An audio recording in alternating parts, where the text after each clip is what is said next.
प्रत्येक व्यक्तीला जो प्रश्न पडलेला आहे की अजितदादांचा जो ॲक्सिडेंट होता तो एक अपघात होता का घात होता, हा प्रश्न प्रत्येक व्यक्तीला पडलेला आहे। काल मुंबईकडे येत असताना पिंपरी चिंचवडमध्ये जेव्हा माझी गाडी स्लो झाली, सिग्नल लागलं होतं, तेव्हा माझ्या लेफ्ट साइडला एका रिक्षा चालकाने त्याची रिक्षा थांबवली, खाली उतरला आणि माझी काच वर होती त्यामुळे काचेवर त्याने आवाज केला। काच खाली घेतल्यानंतर त्याने सांगितलं, अहो 9 तारखेला तुम्ही संध्याकाळी अजितदादांबद्दल काहीतरी सांगणार होता ॲक्सिडेंट बद्दल, त्याचं काय झालं? मी त्यांना सांगितलं काल नाही, म्हणजे 9 तारखेला नाही तर 10 तारखेला मी या बाबतीत मला काय वाटतं हे तिथं सांगणार आहे। या प्रेस कॉन्फरन्सच्या माध्यमातून आणि तुमच्या सर्वांच्या मदतीने लोकांपर्यंत मी आता पोहोचतोय। काही लोकांनी भावनिक होऊन काही व्हिडिओ टाकलेत। ते व्हिडिओ कसे आहे की दादा परत येतील। 6 जण विमानामध्ये होते, 6वी व्यक्ती दादा होते। जी बॉडी तिथं सापडली ती दादांची नव्हतीच। दादा आज येतील, उद्या येतील।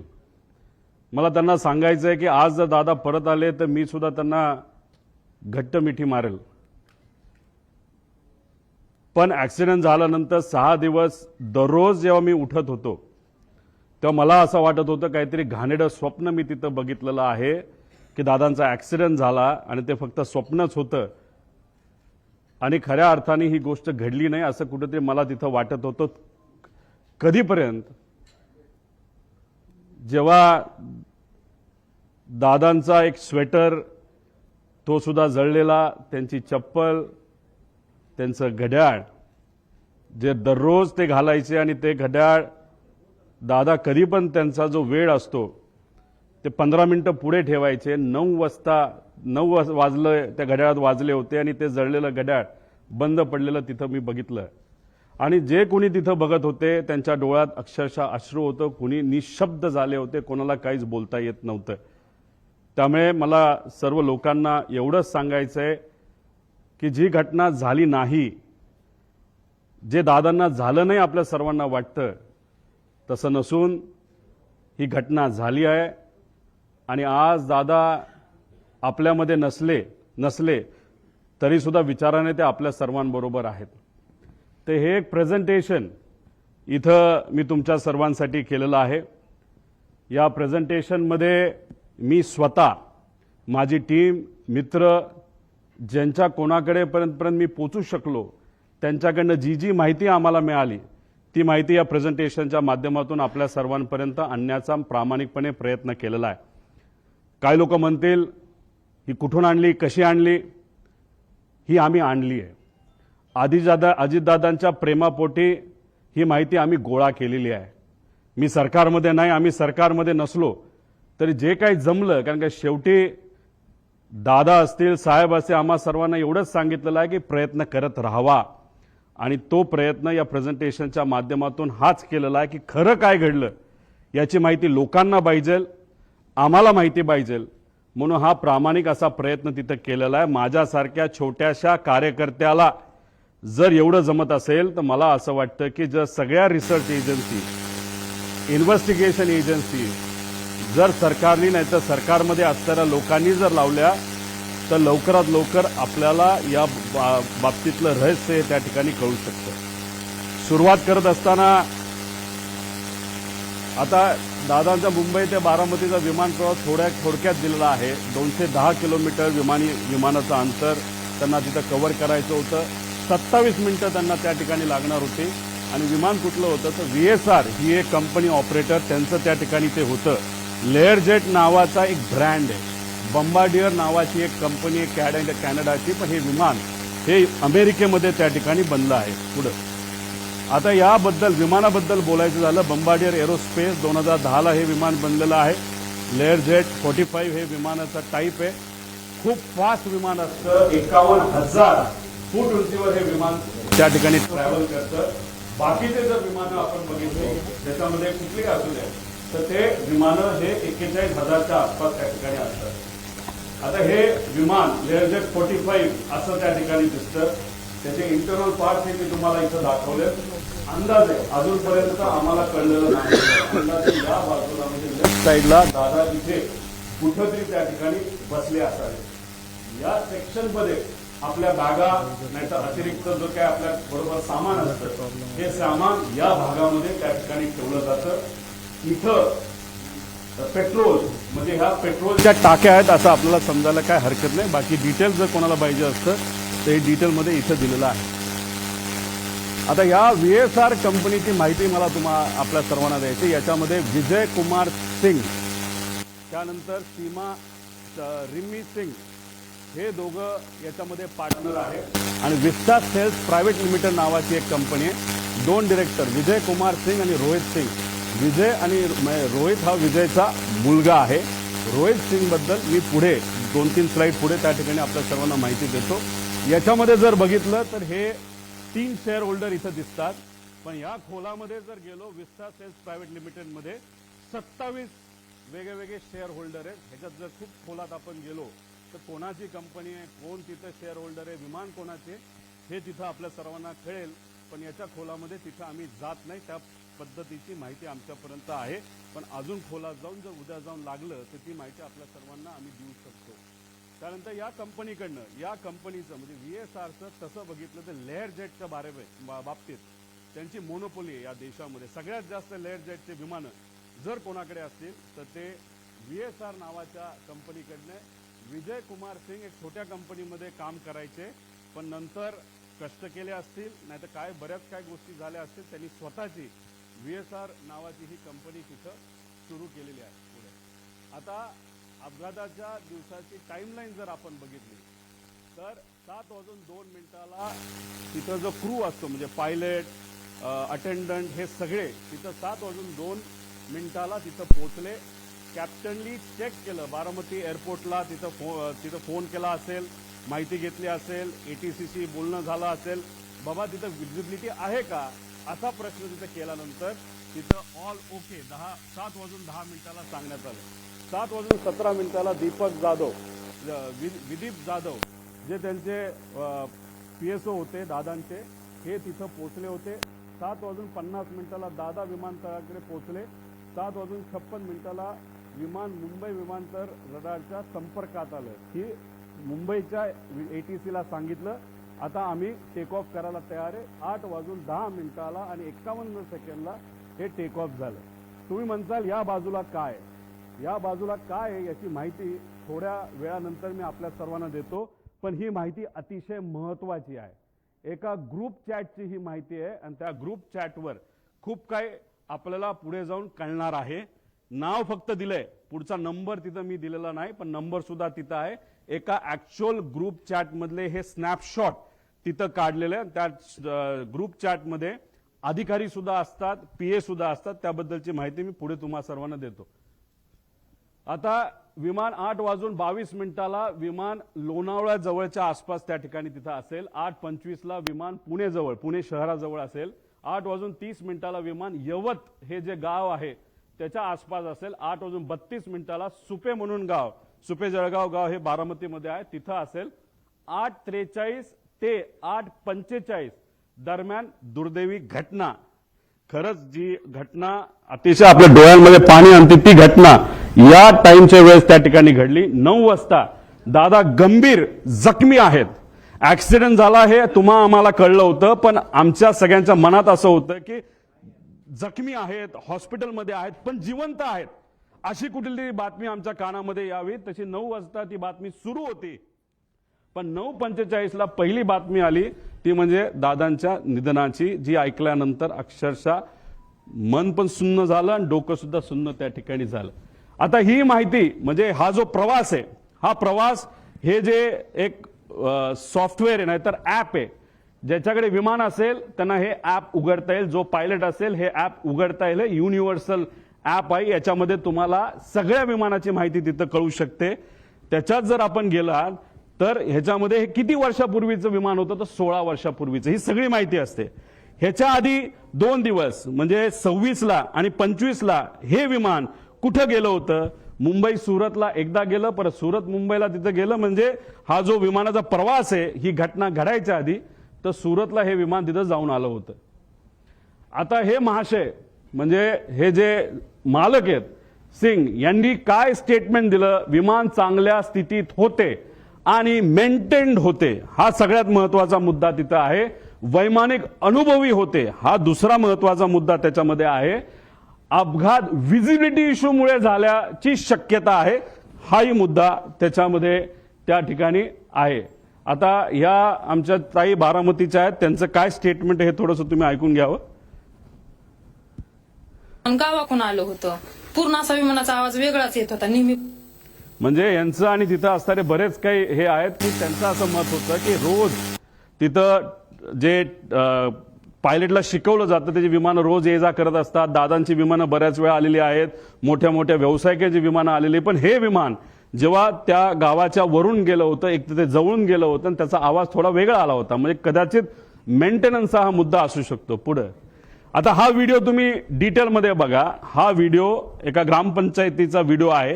हे गोल दाखवलंय, तो जे विमान आलं सरळ झालं, ते तिथं टिल्ट झालं आणि दुर्दैवी 11 सेकंदात ते खाली आपल्या सगळ्यांना पडलेला आणि तो स्फोट झालेला त्या ठिकाणी बघायला मिळाला. म्हणजे हा सगळा सीसीटीव्ही फुटेज हा आपल्या सर्वांना बघायला मिळतो आणि हे झालं, हे सीसीटीव्ही फुटेज आपल्याला मिळालं म्हणून आता आपण सर्वजण चर्चा करू शकतोय.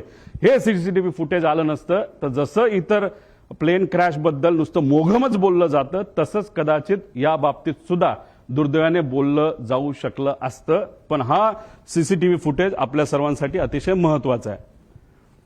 आता याच्यामध्ये आपल्याला प्रश्न काय पडतात? म्हणजे मालक तर बोलून गेला की काय झालं असावं, हे असेल तर ह्याच्यामध्ये विमान काय बिघाड, म्हणजे ह्याच्यामध्ये काय बिघाड झाला होता ज्याच्यामुळे ते विमान स्टॉल झालं. स्टॉल झालं म्हणजे बंद पडून ते एका बाजूला त्या ठिकाणी वळलं.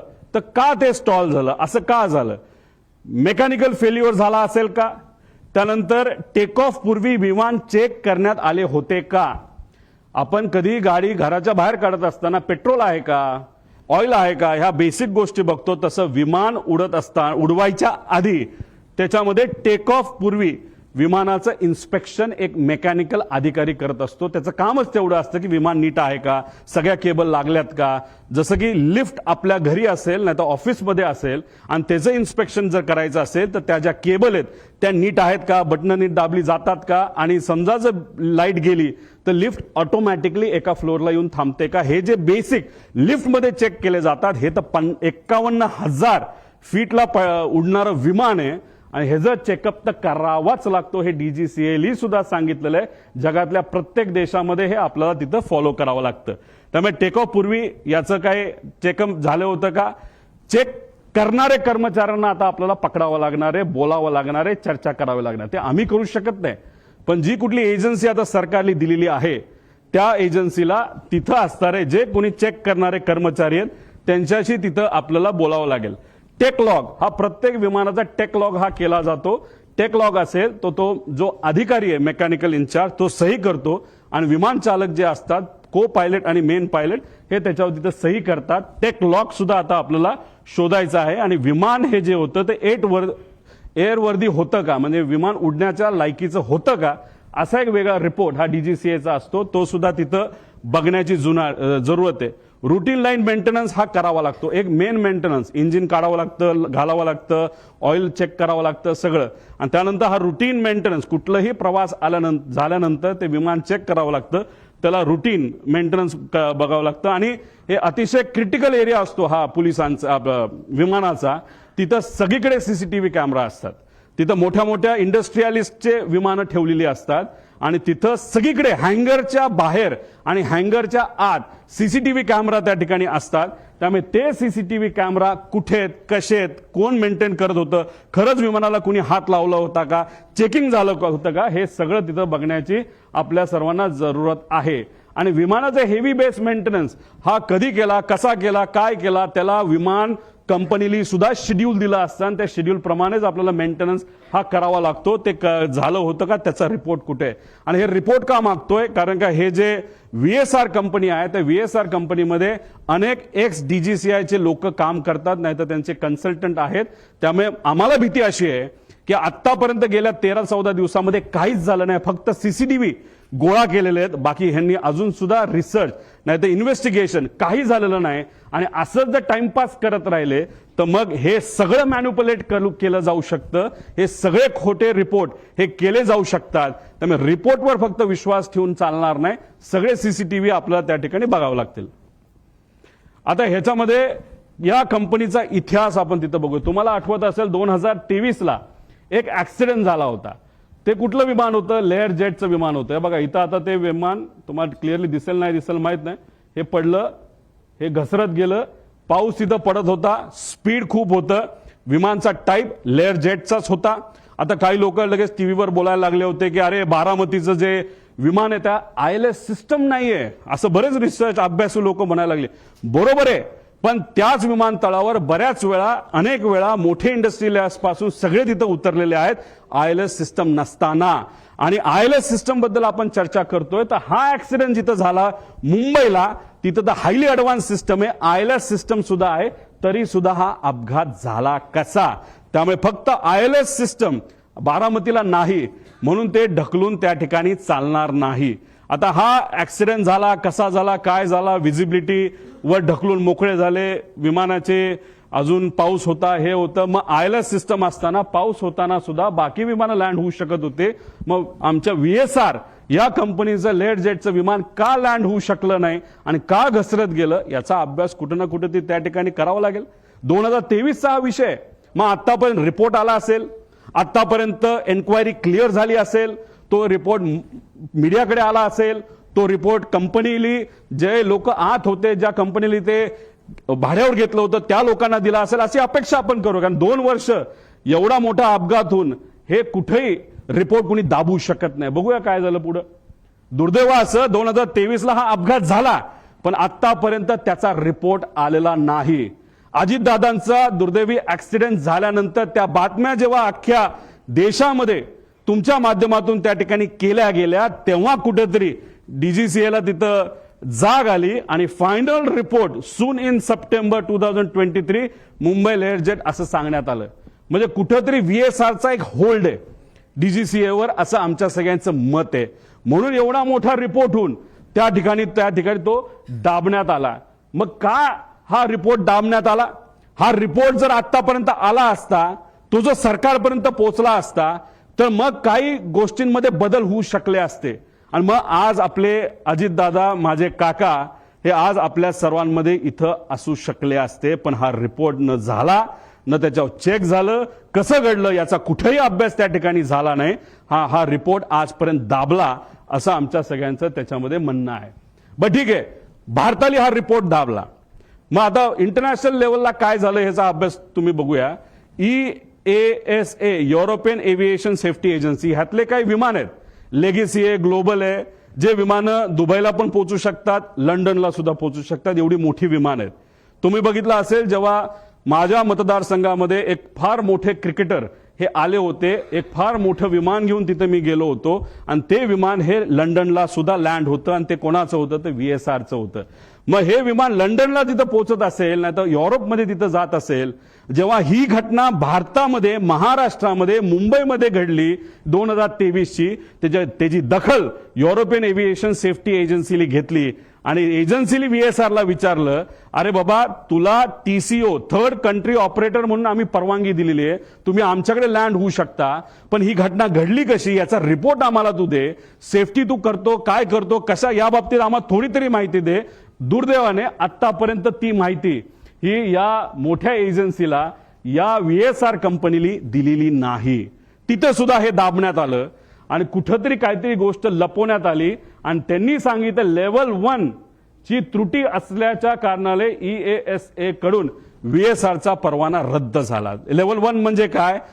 सगळ्यात बेसिक सेफ्टी, ज्याच्यामुळे ऍक्सिडेंट होऊ शकतो, विमान पडू शकतं, माणूस जाऊ शकतो, याला लेवल 1 ची सेफ्टी त्याच्यामध्ये म्हणतात आणि ते तिथं झालं. आता there is major non compliance, त्याने हे direct serious risk to flight safety immediate corrective action required, त्याशिवाय आम्ही उडून देणार नाही असं युरोपियन एजन्सीने सांगितलं.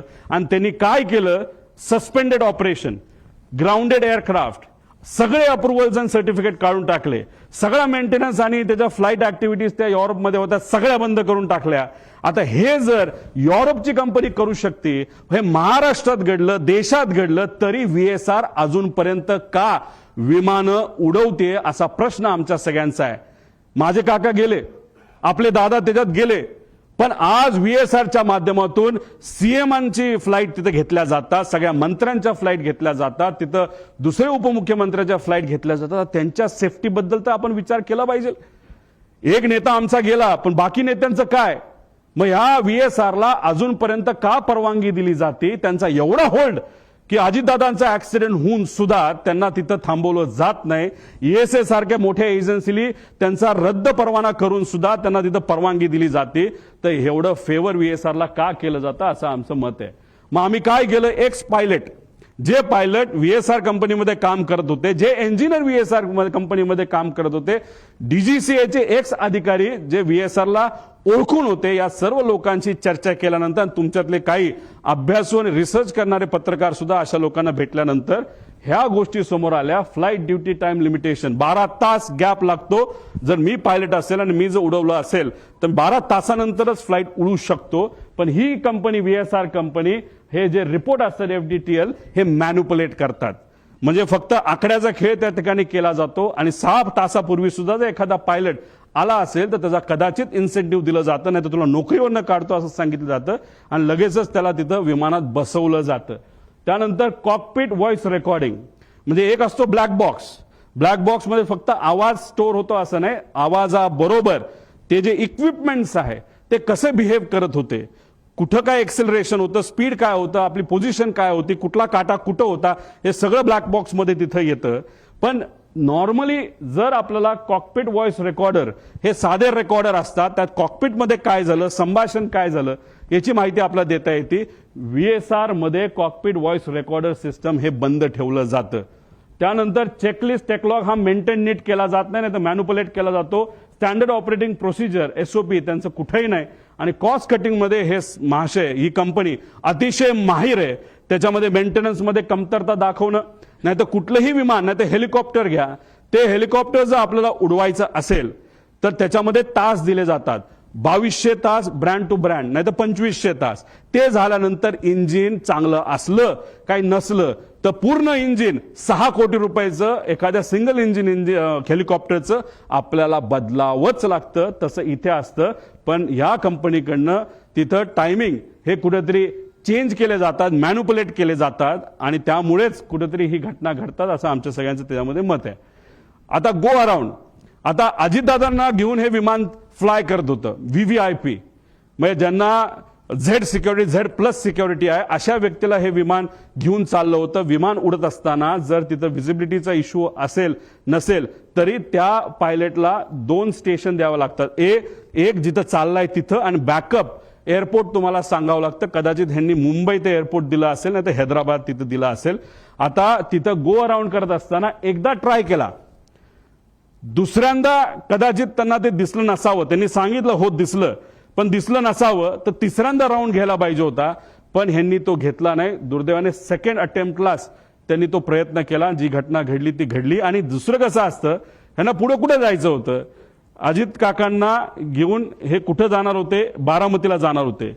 आणि बारामतीवरनं हे कुठं जाणार होते, शमशाबाद ते पटना, तिथं कोणतरी व्यक्तीला तिथं घेऊन जाणं. म्हणजे ह्यांना घाई होती, नाही बाबा जायचंच आहे, नाही तर 10 लाख रुपये आपलं जे भाडं आहे ते त्याच्यामध्ये बुडू शकतं. आपण पुण्याला गेलो तर हे भाडं आपण बारामतीला पोहोचू शकलो नाही, तेही पैसे आपल्याला मिळणार नाही. म्हणून कुठंतरी या कंपनीकडनं या पायलटवर प्रेशर होतं असंही आपल्याला त्या ठिकाणी बोलता येईल.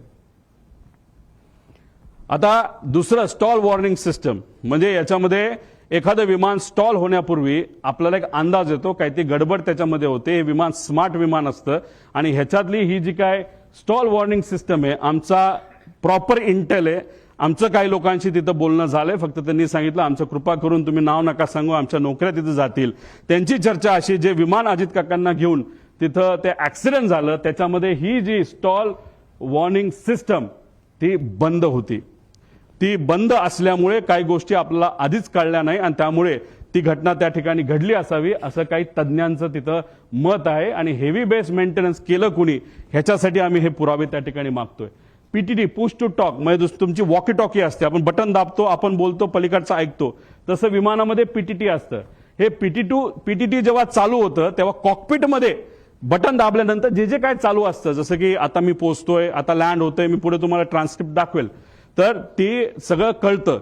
तर जेव्हा मेन पायलट हा जर कपूर असेल तर पाठक ज्या पायलट होत्या ह्या को पायलट होत्या. को पायलट जनरली ते इंटरॅक्शन करतात एटीसीची. तेव्हा ती पीटीटी त्यांनी दाबलं होतं, तेव्हा त्या वातावरणामध्ये ते जेव्हा शेवटचं वाक्य ओ शिट होतं तेव्हा सुद्धा आणि त्याच्या आधी सुद्धा त्या विमानामध्ये कुठंच ही वॉर्निंग सिस्टीमचा आवाज येत नव्हता. पीटीटी दाबून सुद्धा शुकशुकाट होता, म्हणजे ही सिस्टम तिथं बंद होती असं आमचं त्या ठिकाणी म्हणणं आहे. आणि त्यासाठी जे एटीसीचं रेकॉर्डिंग आहे ते तुम्ही चेक केलं, पीटीटी दाबल्यानंतर त्याच्यामध्ये कुठेही ते वॉर्निंग तिथं आल्या नाहीत. आणि ब्लॅक बॉक्स जेव्हा रिकव्हर केला जाईल त्यानंतर आपल्याला बऱ्याच गोष्टी या बाबतीतला कळतील. आता दुसरा विषय असा आहे की हा व्हिडिओ तुम्ही ऐका, मग तुम्हाला त्या ठिकाणी मी सांगतो. आमच्या गावातनं उतरताना आमच्या गावात एक मंदिर आहे, त्या मंदिराच्या कळसाला सुद्धा टेकायची काही लोकांना शक्यता. आता हे त्याच वेळी आमच्या गावातनं उतरताना आमच्या गावात एक मंदिर आहे, त्या मंदिर 51,000 फीटला ते उडतं आणि जेव्हा तुम्ही त्या एअरपोर्टच्या जवळ येत असता आणि फारच जमिनीच्या जवळ आल्यानंतर ही सिस्टम तुम्हाला वॉर्निंग देते. जेव्हा तुम्ही एखादा हिंदीचा पिक्चर नाही तर इंग्लिशचा पिक्चर बघितला असेल तेव्हा तिथं तुम्हाला जाणवत असेल एक आवाज ते विमान देत असतं की warning approaching land, warning approaching land, अशा प्रकारची ही सिस्टम त्याच्यामध्ये असते. आणि दुर्दैव असं आमचं असं मत आहे की मंदिराच्या जर जवळ गेला असेल तरी पीटीटी चालू असताना हा आवाज तिथं आपल्याला कुठंही ऐकायला मिळालेला नाही. आणि हे सगळं संभाषण हे एटीसी वर त्या ठिकाणी झालेलं आपण बघू शकतो. ते रेकॉर्डिंग तुम्ही बघितलं, आमच्याकडे त्याचा एक प्रिंट आहे आणि ती प्रिंट हे सरकारला सुद्धा त्या ठिकाणी दिली गेली आहे. ते पुरावा आमच्याकडे आहे, त्याच्यामध्ये कुठंच. आणि आम्ही जेव्हा काही लोकांशी बोललो तेव्हा त्यांच्याकडनं सुद्धा आम्हाला कळालं की अशा पद्धतीने आम्हाला कुठंच काही हे ऐकू आलं नाही. त्यामुळे ही जी सिस्टम आहे ती सुद्धा बंद होती, आता खराब झाली होती. आता ह्याच्यामध्ये व्हीएसआर संदर्भातले काही प्रश्न की हेवी बेस मेंटेनन्स हा कुठं केला जातो हे आपल्याला माहिती घ्यावं लागेल. या देशामध्ये 2च एमआरओ आहेत. एक मुंबईच्या आसपास आहे, प्रफुल्ल पटेल साहेबांची मालकी त्या एमआरओची असं आम्हाला त्या ठिकाणी कळतं, आणि दुसरं कुठे दिल्ली साईडला त्या ठिकाणी आहे. पण हे एमआरओ आहे. पण ह्या कंपनीकडे एक वेगळा एमआरओ होतो असं म्हणतात. ते स्वतःच्या कंपनीच्या माध्यमातून ही सगळी 27 विमानं ते मेंटेन त्या ठिकाणी करत होते. मग त्यांच्याकडे एक्सपर्ट होते का? जसं तुमच्या कंपनीमध्ये म्हणजे तुम्ही सगळे वेगळ्या वेगळ्या चॅनलचे असला तरी जर 5च चॅनल असतील तर हा रिपोर्टर जास्तीत जास्त या 5 मध्येच कुठेतरी जाणार आहे. मग तिथून नोकरी निघाली की परत 5 मध्ये दुसरीकडे जाणार आहे. तसंच एमआरओ जर 2च असतील तर मग ते लोक कोण आहेत जे लोक या व्हीएसआर कंपनीमध्ये आज काम करतात? पूर्वी ते कुठं काम करत होते? कोण आहेत ते? कुणी ते सह्या केल्या? रमेश नावाचा माणूस कोण आहे? त्याचा काय अनुभव आहे? तो मेंटेनन्सचा त्याला का प्रमुख केलं? त्याला तुम्ही एन्क्वायरीसाठी घेतलं का तो गायब झालाय? हे सगळे प्रश्न आपल्याला तिथं पडू शकतात. एन्क्वायरी कुठंच नाही चालली म्हणून आम्हाला आमच्या लेवलला माझ्या काकासाठी आमच्या दादासाठी या सगळ्या गोष्टी करायला लागतात. आणि ह्या सगळ्या गोष्टी लवकरात लवकर सरकारने जर केल्या नाही तर मग आपल्याला खरं रहस्य काय हे त्या ठिकाणी तिथं कळणार नाही. त्यामुळे हेवी बेस मेंटेनन्स कुठं केला जातो हे सुद्धा बघितलं पाहिजे. आणि डीजीसीए मधील काही माजी अधिकारी हे या कंपनीमध्ये काम करत असल्यामुळे एक होल्ड आहे या कंपनीचा असं आमचं मत आहे. पुढे घ्या. आता व्हीएसआर संदर्भात गंभीर बाबी आणि बारामती अपघातात आलेला, आता याच्यामध्ये व्हीएसआरची एक सवय आहे जी आम्हाला कळली, आणि हे जोपर्यंत सीसीटीव्ही आपण बघणार नाही तोपर्यंत आपल्याला कळणार नाही. तर हे लोक काय करायचे नाही तर करतात, तर हे कॅन असतात विमानाचे. जसं दादा ज्या विमानामध्ये बसलेले, मागे मी म्हणलो होतो बॅग ठेवायची जागा, आणि दादा खूप जास्त लांब जाणार नव्हते, त्यामुळे ह्यांना एक सवय त्यांच्याच एका अधिकाऱ्याने आणि पायलटली मला सांगितलंय, आम्ही कॅन एक्स्ट्रा इल्लीगल आहे, डीजीसीए अलाव करत नाही. आम्ही एक्स्ट्रा कॅन 50-50 लिटरचे हे 8 ठेवत असायचो. म्हणजे जिथं कुठं लँड होईल तिथं एखादा छोटासा टँकर आणून पैसे देण्यापेक्षा तेच जर आम्ही पेट्रोल ओतलं तर आम्ही सेफ राहू शकतो, असं एका माजी पायलटली ज्यांनी व्हीएसआर मध्ये काम केलं असं आम्हाला तिथं सांगितलंय. त्यामुळे जिथं कुठं गेल्या वर्षभरात VSRची विमानं उतरली तिथला सीसीटीव्ही कॅमेरा टेक ऑफच्या आधी आणि मेंटेनन्सच्या आधी हा बघितलाच पाहिजे आणि ह्या गोष्टी खऱ्यात का हे कुठेतरी आपण समजून घेतलं पाहिजे. आणि जर हे खरं असेल तर विमानामध्ये जर पेट्रोल इल्लिगली एका कॅनमध्ये ठेवलं तर ते विमानासाठी बॉम्ब सारखंच असतं असं आमचं त्या ठिकाणी मत आहे. पुढं आता याच्यामध्ये VSR संदर्भात गंभीर बाबी आहेत आणि काय कोणाला बघितलं पाहिजे, ह्यात क्लिअरन्स इंजिनियरला पकडलं पाहिजे, त्याशी चर्चा केली पाहिजे, क्वालिटी इंजिनियरशी बोललं गेलं पाहिजे, मेंटेनन्स इंजिनियरशी त्याच्यामध्ये बोललं पाहिजे. आणि हे सर्व नियमाचं उल्लंघन जर या कंपनीकडनं त्या ठिकाणी झालं पाहिजे तर या व्यक्तीवर कारवाई होणं आणि मनुष्यबळाचा गुन्हा या कंपनीच्या मालकांवर होणं अतिशय महत्वाचं आहे असं आमचं त्या ठिकाणी मत आहे. त्यानंतर EASA ने कंपनीला TCO परवाना सुरक्षेच्या कारणामुळे जर कॅन्सल केला असेल तर त्याला काही ना काहीतरी कारण आहे. आणि असं आहे की हे EASA ही जी युरोपियन कंपनी त्यांनी ऑलरेडी एक कॉपी DGCA ला पाठवलेली आहे. त्यामुळे DGCA ला मला विचारायचं आहे की ही कॉपी तुमच्याकडे येऊन सुद्धा तुमच्याकडे ती दिल्या गेल्यानंतर सुद्धा तुम्ही VSR ला का ऑपरेटिंग टर्म्स मध्ये ठेवलं, का त्याचा तुम्ही परवाना रद्द नाही केला असा प्रश्न एक पुतण्या जेली काकाला त्या ठिकाणी घालवलेला आहे, त्याचा त्या पुतण्याचा आणि एका कार्यकर्त्याचा त्या ठिकाणी आमचा प्रश्न आहे. आणि एवढं मोठं घात असून सुद्धा आता सुद्धा मुख्यमंत्री आणि दुसरे उपमुख्यमंत्री आणि बाकी नेते अजून सुद्धा VSR कंपनीच्या माध्यमातून ट्रॅव्हल करतायत, विमानातून त्या ठिकाणी ते जात आहेत. हे अतिशय घातक आहे. त्यामुळे या बाबतीची नोंद सरकारने तिथं घेणं फार महत्वाचं आहे. आता तुम्ही म्हणाल हे जे आहे हे काय आहे, एक ग्रुप असतो, सर्व मंत्र्यांकडे 2 ग्रुप असतात, ते ग्रुपचं नाव ते वेगवेगळे ठेवू शकतात, पण एक साई एव्हिएशन नावाची कंपनी आहे, एरो नावाची कंपनी आहे. आता इथं मी GR तुम्हाला दिल्यानंतर तुम्हाला लागलं तर आम्ही तिथं देऊ. या कंपनीने अलोकेट केलेला 2 हँडलिंग कंपनी आहेत. मग या 2 कंपन्या खालचे जे ऑपरेटर आहेत VSR सारखे यांच्याशी संवाद साधून कुठलं विमान कधी अवेलेबल आहे, मंत्र्यांना कधी बाहेर याबद्दलची माहिती त्या ठिकाणी ती दिली जाते. मग त्या ग्रुपमध्ये कोण असतं तर त्या मंत्र्यांचे सगळे PA, ऑफिशियल PA आणि जे कोणी प्रोग्राम बनवतात ते PA, ते अधिकारी त्या ग्रुपमध्ये असतात. आणि त्याच्याच बरोबर आपले जे संचालय आहे ह्याचं महाराष्ट्राचं विमानांचं तिथले ते डायरेक्टर आहेत, ऑफिशियल IAS अधिकारी नाही तर त्या लेवलचा एक अधिकारी त्या ग्रुपमध्ये असतो. त्या ग्रुपमध्ये टाकलं जातं की उद्या जसं 27 जानेवारी 2026 ला 8 वाजता मुंबई ते बारामती अजित पवारांना जायचं असं ग्रुपमध्ये. आणि एरोचा टाइम होता 1 ते 15 हे साईसाठी होतं, 16 ते 31 तारखेपर्यंत एरोच्या ग्रुपमध्ये हा मेसेज टाकला. हे कोण क्रिस्टोफर नावाचा जो कुणी तिथला मॅनेजर आहे का ओनर आहे त्यांनी टाकलं नोटेड सर. तो झालं 7:13 आणि 7:14 संध्याकाळी. म्हणजे जे काही लोक म्हणतात दादा हे विमानाने जाणारच होते, हे प्री प्लॅन्ड होतं, असं अजिबात नाही. आदल्या दिवशी संध्याकाळी 27 तारखेला संध्याकाळी 7:13 वाजता ठरलं की अरे आता खूपच उशीर झालेला आहे, आता उद्या विमानाला गेल्याशिवाय गत्यंतर नाही. नाहीतर दादा गाडीली जे काय प्लॅनिंग केलं होतं, तुम्ही तिथला सीसीटीव्ही बघा देवगिरीचा, तिथं तुम्हाला दिसेल सगळ्या गाडी या लाईनीमध्ये लागल्या होत्या. दादाचा अंदाज होता 5, 5:30 ते 6 पर्यंत आपल्याला गाडीली पुण्यापर्यंत जायचं आणि पुण्यातून बारामतीला गाडीली त्या ठिकाणी जायचं, तरी सुद्धा उशीर झाला म्हणून हा ग्रुपवर मेसेज टाकला. आणि हे ग्रुप अशा पद्धतीने त्या ठिकाणी चालवले जातात. आता हे एरो नावाचा ग्रुप कंपनी कोणाची हे आपल्याला पुढे जाऊन बघावं लागेल. आता हे एरो कंपनी आहे, सरकारची विमाने बुक करण्यासाठी ही काम करते.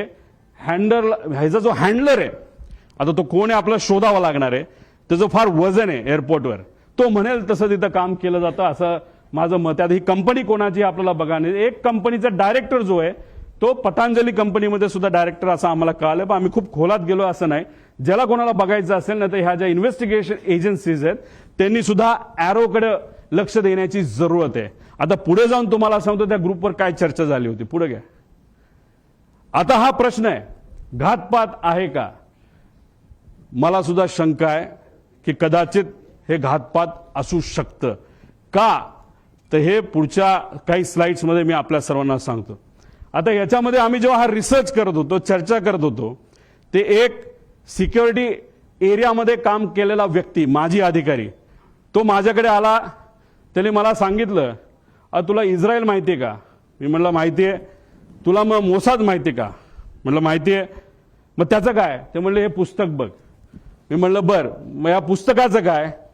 ते म्हणले त्या पेजवर तू जा आणि त्या पेजवर एक लाईन आहे, ती लाईन तू त्या ठिकाणी वाच. ती कुठली लाईन आहे? ती ही लाईन आहे. आता डेगन नावाचा जो माणूस आहे तो एक एजंट आहे. एजंट म्हणजे कोण?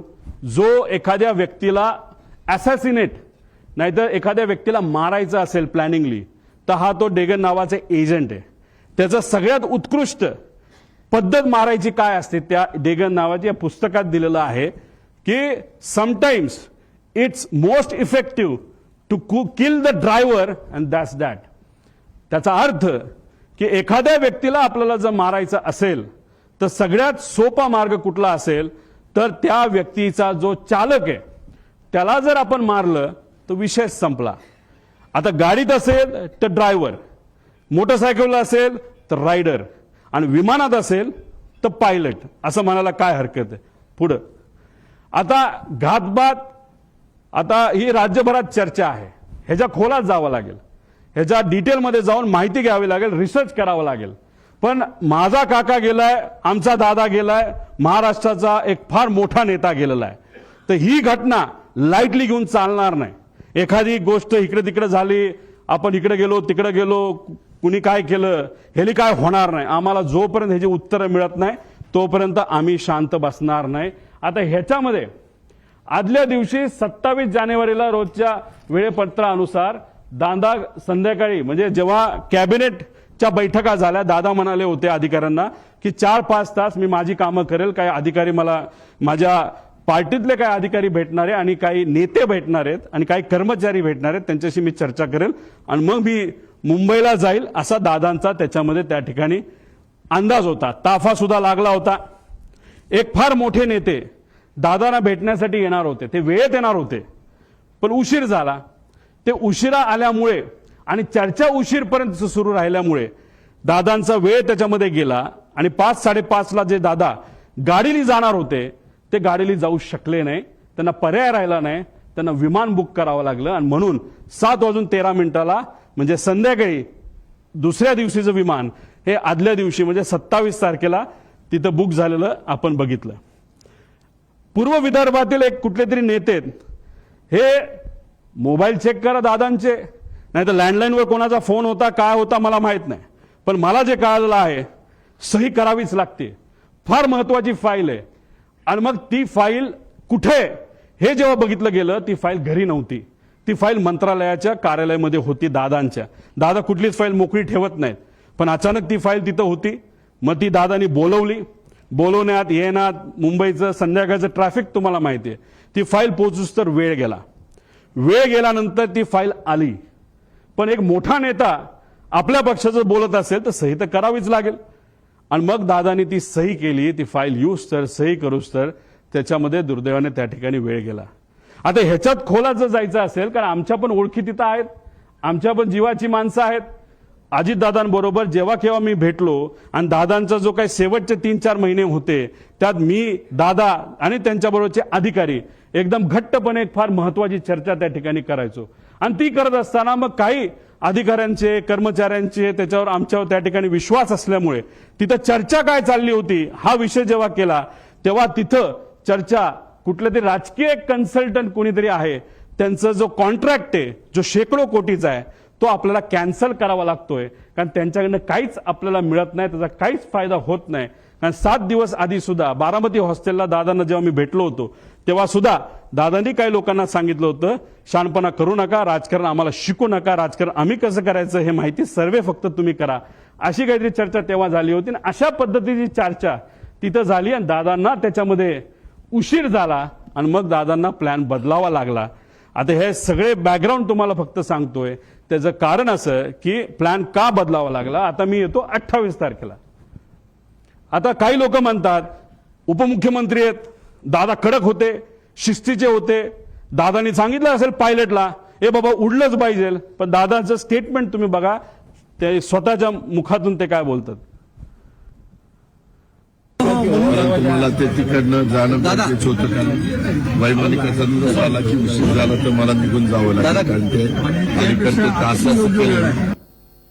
म्हणजे दादा कधी पण विमान उडवत असताना कॅप्टनला विचारायचं, बाबांनो काय वाटतं, जायचं का नाही जायचं, उडायचं का नाही उडायचं, काय अडचण आहे, तुम्हाला जे वाटतं ते करा.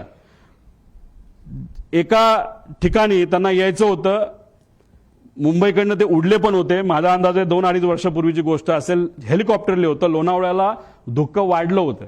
दादांना त्या कॅप्टनली सांगितलं थोडंसं दुःख जास्त आहे, रिस्क आहे, पण आपल्याकडे डबल इंजिन हेलिकॉप्टर आहे, अजिबात दादा काळजी करू नका. दादा म्हणले काय नाही, मुंबईला परत दे. दादा परत मुंबईला गेले आणि गाडीली पुण्याकडे त्या ठिकाणी आले. हे दादांची वस्तुस्थिती होती. दादांचं एक मत होतं, जो एक्सपर्ट आहे, जो त्यातला एक्सपर्ट आहे त्याचा ऐका, अभ्यास करा, रिस्क उगाचच त्याच्यामध्ये त्या ठिकाणी घ्यायची नाही, अशी दादाची भूमिका होती.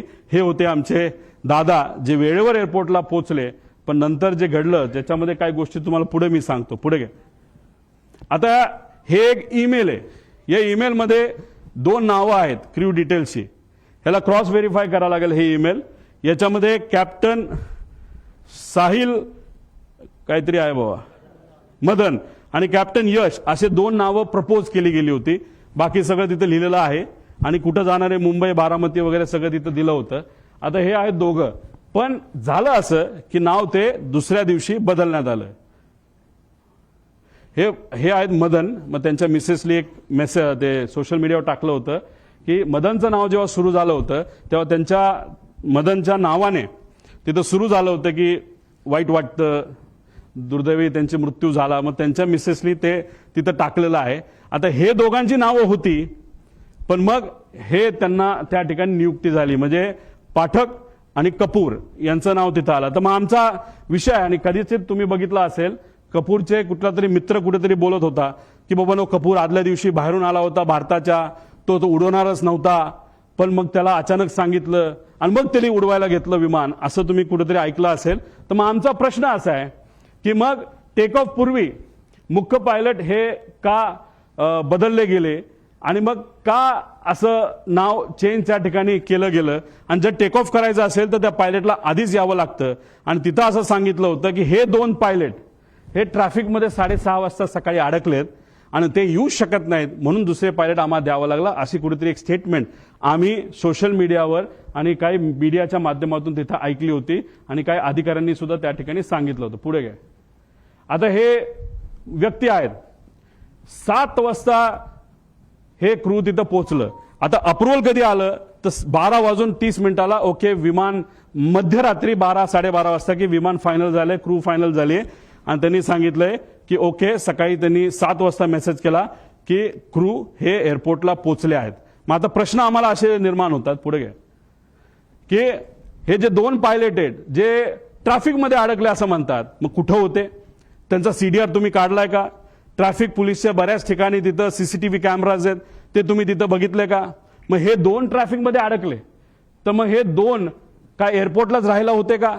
एअरपोर्टच्या जवळ राहायला होते का? मग हे दोघं तिथं कसे आले? असा बरेच काही प्रश्न आम्हाला तिथं पडतात. त्यानंतर ते आल्यानंतर ब्रेथ अनालिसिसची टेस्ट झाली का, ज्याच्यामध्ये आपल्याला ते जसं पोलिसांनी रात्री तुम्हाला पकडलं, तुम्ही पिलं असलं काय नसलं काय तुम्हाला ते फुंकावं लागतं, तसं हायली ॲडव्हान्स्ड ब्रेथ अनालायझर हे एअरपोर्टला असतात, डीजीसीएला दिलेले असतात. त्याचा फोटो सुद्धा निघतो. ते सीसीटीव्ही आहेत का, तोच तो होतो का, त्याचं ब्रेथ अनालिझर केलं का, तिथं कॅमेरा आहेत का, कॅमेराचा रेकॉर्ड कोणाकडे आहे, त्यानंतर विमानाकडे गेल्यानंतर तिथं चेक करत असताना ते रेकॉर्ड आहेत का? 7 वाजता ते पोहोचले असतील, दादा जर 8ला पोहोचले असतील तर 1 तासाचा वेळ आहे, त्यात त्यांनी विमानं चेक केली आहेत का, विमानात काय वेगळं ठेवलंय का, असे बरेच प्रश्न त्याच्यामध्ये आम्हाला त्या ठिकाणी निघतात. आणि हे सर्व गोष्टी आता बघण्याची जरूरत आहे असं आमचं मत आहे. आणि कोणतरी असं म्हणलं होतं की कपूर हे हाँगकाँगवरनं आले होते, मग ते खरंच आले होते का इंटरनॅशनल फ्लाईटवरनं, हे सुद्धा बघण्याची जरूरत आहे. कारण इंटरनॅशनल फ्लाईटवरनं जर एक व्यक्ती ज्याला दारू प्यायची खूप सवय असं ऐकलं होतं आणि पुढेही काही पुरावे त्याच्यामध्ये आहे, मग इंटरनॅशनल फ्लाईटवर दारू दिली जाते, मग तो पिऊन आला होता का, अशा सगळ्या गोष्टी बघण्याची जरूरत आहे. कदाचित त्यांच्या परिवाराला असं वाटत असेल मी काहीतरी वेगळं बोलतोय, मला त्यांना एवढंच सांगायचं, आमचा तो हक्क आहे, आम्ही परिवारातली लोक आहेत, आमच्या शंका जर असतील तर शंकेचं निरसन हे झालंच पाहिजे, कारण आम्ही आमचा माणूस गमावलेला आहे, तुम्ही तुमचा माणूस गमावलेला आहे, तुम्ही तुमची बाजू बघा, आम्ही आमची बाजू बघतो.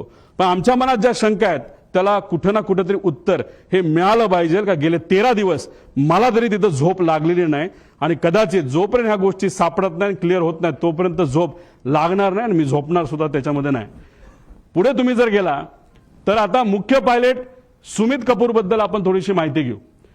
मार्च 10 दिल्ली बेंगळुरू विमान उडण्यापूर्वी त्याला प्री फ्लाईट अल्कोहोल टेस्टमध्ये त्याला पकडण्यात आलं. पुन्हा 7 एप्रिल 17 दिल्ली गुवाहाटीचं विमान उडवत असताना त्याचं टेस्टिंग जेव्हा केलं तेव्हा तो सापडला. तुम्ही म्हणा तिथं सापडला इथं का नाही? ह्या सगळ्या कमर्शियल फ्लाईट्स होत्या असं आम्हाला कळतंय. कमर्शियल फ्लाईट्सवर बऱ्याच गोष्टी स्ट्रिक्ट असतात. प्रायव्हेट फ्लाईटला कदाचित तेवढ्या स्ट्रिक्ट नसाव्या असं वाटतं. 3 वर्ष त्याला निलंब करण्यात आलं. त्याच्याबरोबर काम करण्याला एका व्यक्तीला आम्ही जेव्हा बोललो त्यांनी सांगितलं लेअरजेट म्हणजे उद्या जर मला ग्लोबल नावाचं विमान उडवायचं असेल तर मला त्याचं ट्रेनिंग घ्यावं लागतं, त्या कंपनीकडे जावं लागतं. तसंच हा सीपी म्हणजे कमर्शियल पायलट असल्यामुळे बोईंग एअरबस उडवत असेल आणि तिथं लेअरजेट उडवायचं असेल तर त्याला अमेरिकेत लेअरजेटची फॅक्टरी म्हणजे बंबाडियरची फॅक्टरी असल्यामुळे अमेरिकेत जाणं महत्वाचं होतं. तो तिथं गेला. मला जे कळालंय तिथं गेल्यानंतर दुर्दैव असं त्यांनी इतकी दारू पिली का काहीतरी असं मला कळालंय. हे क्रॉस व्हेरीफाय करावं लागेल की त्यांना ट्रेनिंगला जाता आलं नाही.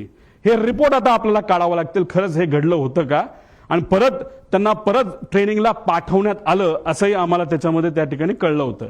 आता इतर पायलटली लेझर जेटची परीक्षा अमेरिकेला ते अमेरिकेला सांगितलं. आता एक बडा नेता जो सांत्वन करण्यासाठी घरी आला होता त्यांनी सांगितलं हाच महाशय माझं सुद्धा विमान हेच VSR कंपनीचं हे नांदेडला हे घेऊन चालले होते आणि ज्या पद्धतीने त्या कपूरली लँडिंग केली त्याच्यावरनं मी VSRला कंप्लेंट केलेली आहे. हा मोठा नेता कोण? नांदेडला कधी गेला होता? खरंच त्यांनी कंप्लेंट केली का? हे आपल्याला त्याच्यामध्ये बघावं लागेल. सत्तेतला एक मोठा नेता त्याच्यामध्ये आहे. त्यानंतर ट्रॅक रेकॉर्ड फारच वाईट होतं. तरी मग या व्यक्तीला तिथं अजितदादांचं विमान नाही तर VIPचं, उद्धव ठाकरे साहेबांचं, फडणवीस साहेबांचं, एकनाथ शिंदे साहेबांचं, ऍक्टरचं ह्या सगळ्यांचं विमान का उडवायला दिलं असा प्रश्न आमचा तिथं आहे. पुढं आता ह्याच्यामध्ये तुम्ही जर बघितलं असेल तर VK सिंग म्हणजे हा मालक त्यांचा एक ग्रुप आहे व्हॉट्सअपचा. त्या ग्रुपवर आम्ही ही माहिती काढली. कशी काढली काय काढली हे नका मला विचारू पण ही माहिती आहे. आता तुम्ही म्हणाल ही माहिती तुम्ही देत आहात त्याला ते डिलीट केलं तर काय? तुम्ही व्हॉट्सअप किती डिलीट करा सगळी माहिती कळते. त्यामुळे जो कोणी तिथे इन्व्हेस्टिगेट करणार आहे हा ग्रुप कुठला, हा ग्रुप कोणाचा, त्या ग्रुपवर कोण आणि गेल्या 2 वर्षामधल्या त्याच्यावरच्या ज्या काही डिस्कशन आहेत हे लोकांसमोर त्या ठिकाणी आल्या पाहिजे. ह्याची एक डिस्कशन ह्याच्यामध्ये तुम्ही बघितली. Today once again a important flight had to be cancelled as number 1 of PSC has been found to be badly drunk. दारू पिला होता.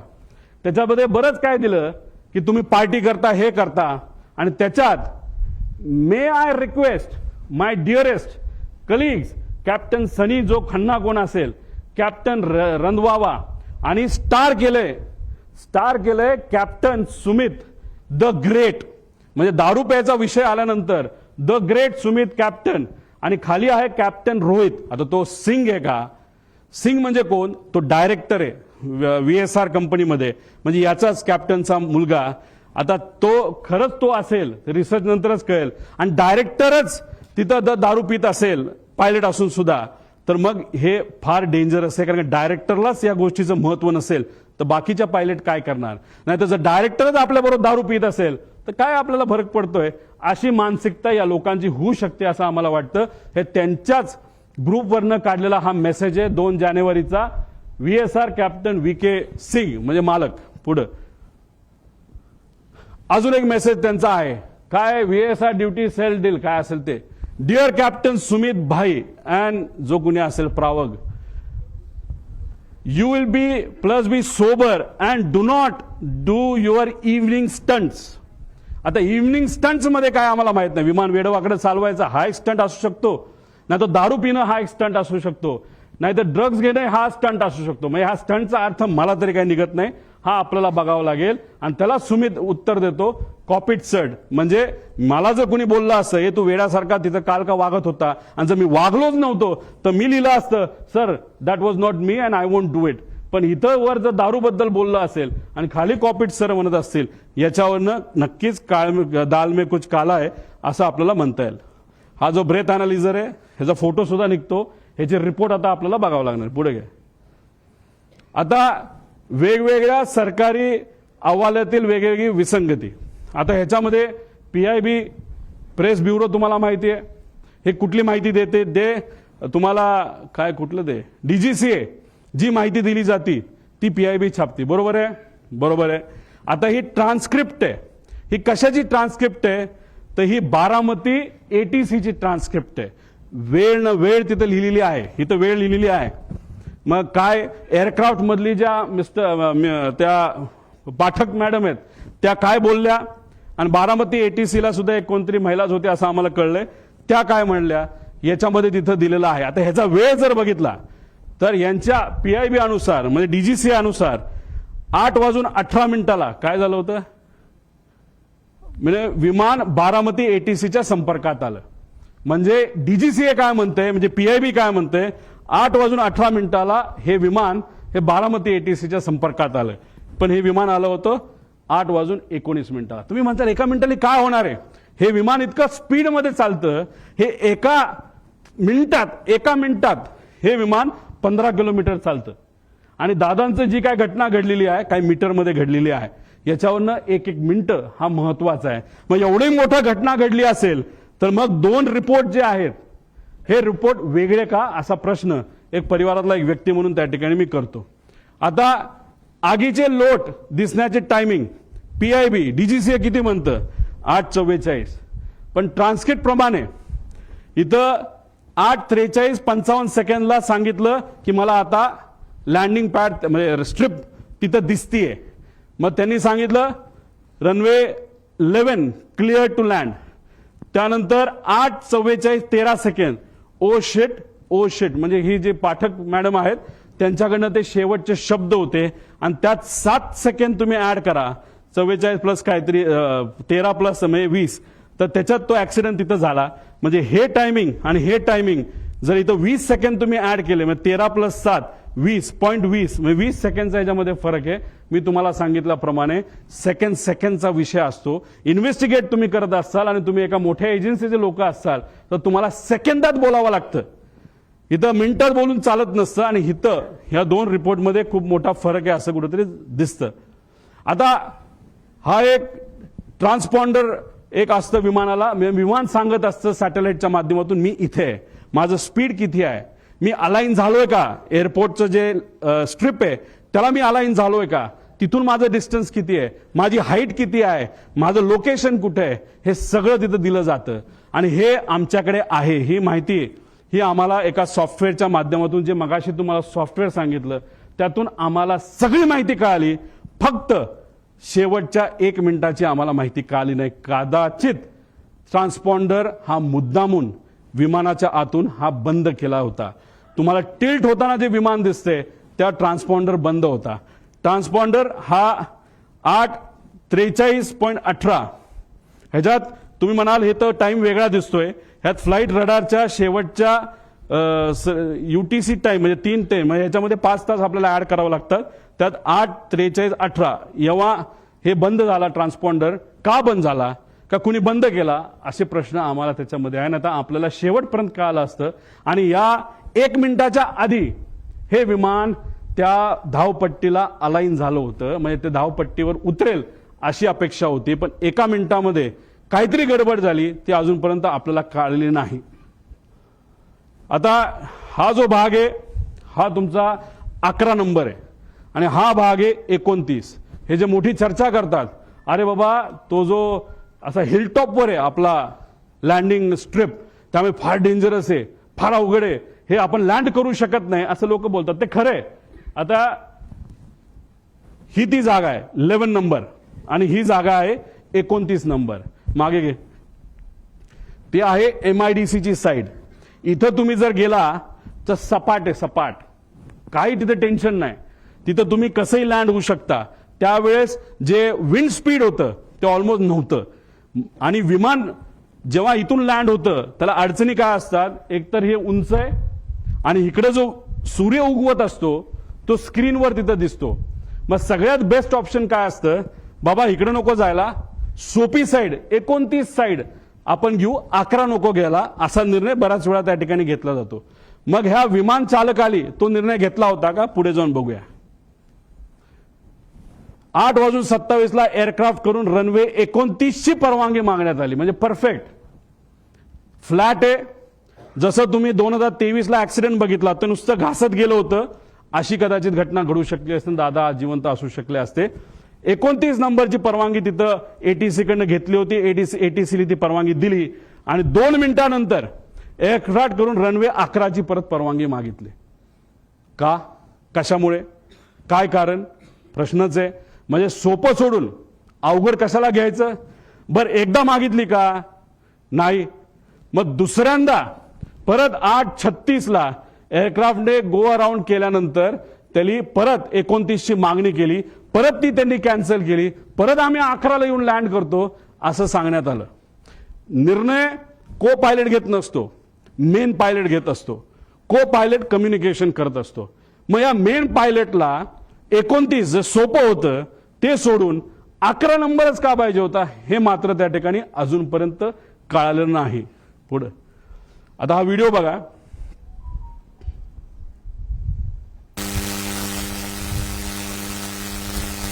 थोडं मागे या. ही लांबून तुम्हाला दिसत असेल, हे धुक्क आहे, विजिबिलिटी हा प्रॉब्लेम होता. मागे या बाजूला थोडंसं तुम्ही जर बघितलं तर एक लाईन दिसते आणि नंतर ब्लास्ट दिसतो. थोडंसं डिटेलमध्ये बघा.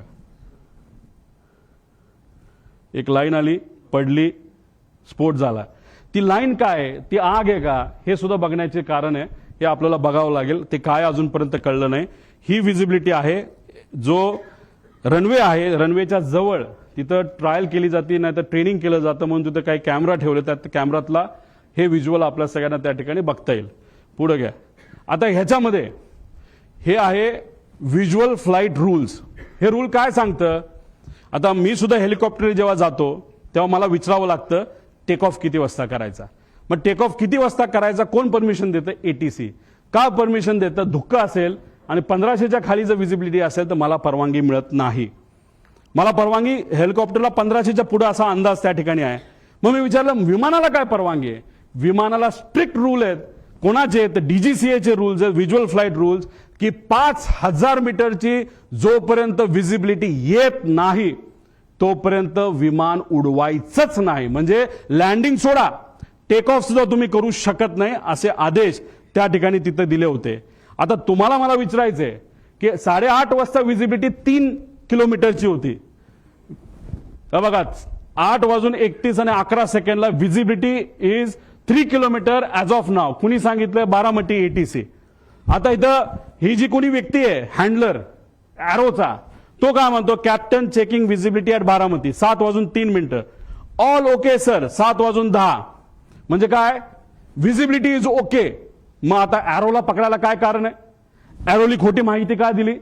साधा प्रश्न आहे. 8:30 वाजता जर विजिबिलिटी 3 किलोमीटर असेल तर सकाळच्या वेळेस 7 वाजता विजिबिलिटी कमी असेल का जास्त असेल, धुक्क जास्तच असेल ना. मग हा महाशय 7:10 म्हणतो ऑल ओके सर, म्हणजे visibility is okay, okay to take off. म्हणजे ह्या व्यक्तीने सुद्धा ऑफिसमध्ये जिथं डायरेक्टर, महाराष्ट्राचा डायरेक्टर एव्हिएशनचा ज्या ग्रुपमध्ये, त्या ग्रुपमध्ये हे महाशय म्हणतात all okay, visibility is fine, okay to take off. आणि ही गोष्ट बघितल्यानंतर आमचे दादा विमानात बसले आणि मग तिथं जे काय घटना त्या ठिकाणी घडली. मग एरोला पण जबाबदार धरायला काय कारण आहे, धरायलाच पाहिजे. त्यामुळे हे सगळे विषय आहेत. त्यामुळे इथं मोठा रूलचा डिफिशिएट आहे. मग या पायलटला माहित होतं विजिबिलिटी नाही, तरी तो हिरोगिरी करायला का गेला, मुद्दामून गेला का, त्याच्यावर कुठलं प्रेशर होतं का वेगळंच काय कारण आहे. आणि कदाचित त्याच्या मनामध्ये ही घटना घडवायचीच होती असे होते का, असे प्रश्न आम्हाला तिथं उद्भवतात. पुढच्या काय गोष्टी बघितल्यानंतर तुम्हाला त्या गोष्टी खऱ्या वाटतील. पुढे घे.